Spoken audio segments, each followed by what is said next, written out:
तो सरकार का बहुत बड़ा फैसला हो चुका है। जी हाँ, यूपी की सरकार ने यहाँ पर फैसला लिया है कि जनवरी, फरवरी, मार्च का पेंशन जो यहाँ पर उसके साथ आपको एक एक्स्ट्रा बेनिफिट दिया जाएगा।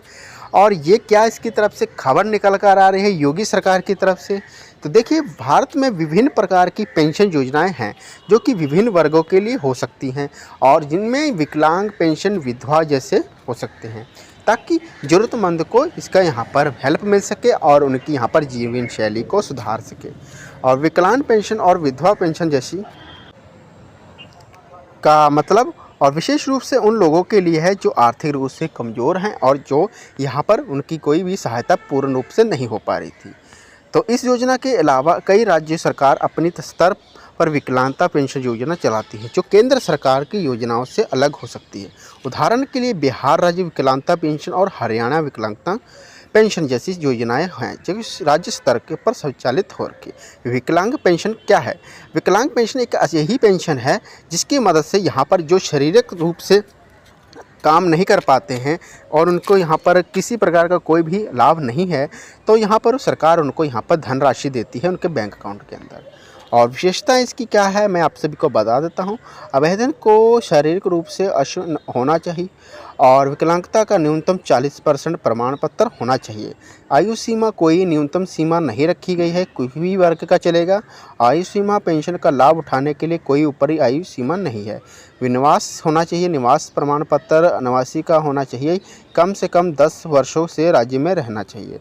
लाभ नियमित अनुसार मासिक पेंशन मिलेगी। राशि राज्य के अनुसार विभिन्न हो सकती है, जैसे कि बिहार में 400 प्रति माह।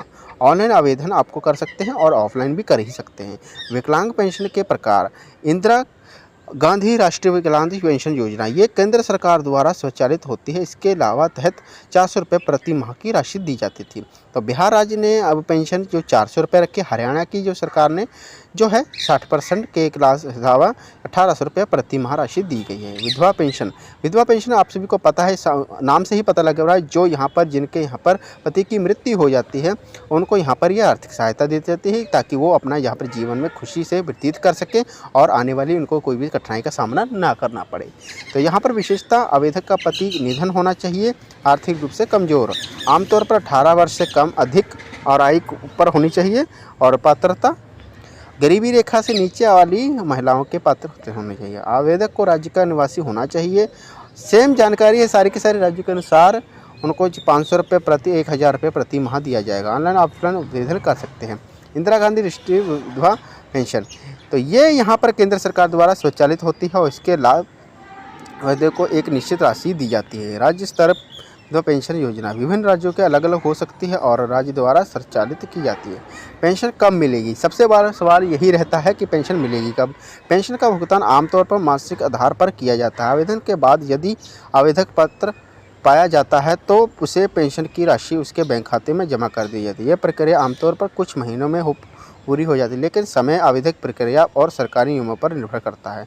पेंशन प्राप्त करने के लिए आवश्यक दस्तावेज कौन से होने चाहिए?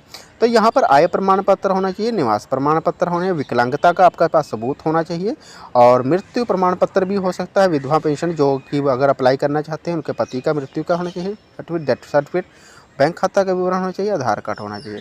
तो इसमें यहाँ पर विशेष बातें मैंने आपको बताई। इस योजना के अलावा सरकार समय समय पर कई नई योजना भी शुरू करती है, तो विभिन्न वर्गों के लिए लाभार्थी हो, इसलिए सरकारी वेबसाइट पर नियमित रूप से जानकारी प्राप्त करने रहना उचित होता है। ठीक है, आपको यहाँ पर हमारे चैनल से कनेक्ट होइए। वैसे भी तो मैं जानकारी आपको दे ही रहा हूँ, तो आप चैनल को सब्सक्राइब करें और इसी की तरह अपडेट के लिए चैनल को सब्सक्राइब करें। For watching, okay friend, bye.